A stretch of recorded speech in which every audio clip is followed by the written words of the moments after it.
With the recent Energy Independence and Security Act, global requirements for secure sources of energy have stimulated new public and private investment in algal biofuel research.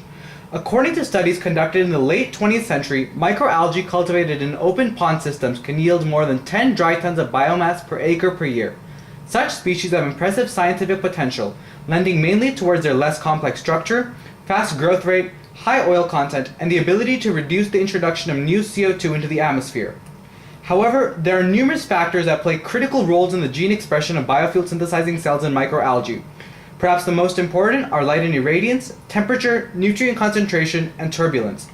I narrowed my study down to nutrient accessibility and decided to determine the effects of carbon dioxide, nitrogen, phosphorus, and potassium, the latter two of which have not been extensively researched, on the biofuel synthesis of 4 species of green algae. A closed photobioreactor was constructed and 24 algal culture mediums were prepared, factoring in nitrogen, phosphorus, and potassium amounts as necessary.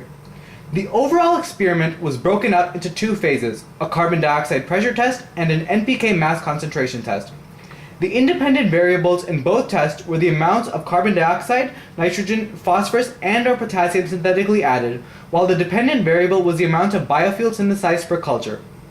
After 30 days of experimentation in the photobioreactor, it was generally proven that algae exposed to increased pressures of carbon dioxide and a greater concentration of NPK produced greater quantities of biofuel. However, there were some tests that showed phosphorus and potassium limitation more effectively allowed algae to sequester carbon dioxide and produce more biodiesel. Further statistical analysis led to show that there was a 76% confidence the results were not due to chance.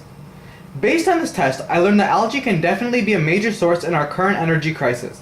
By understanding the effects of all variables on the genetic makeup of algal biofuel synthesizing cells, scientists can learn to effectively expedite the output of biomass from algae and help save the environment.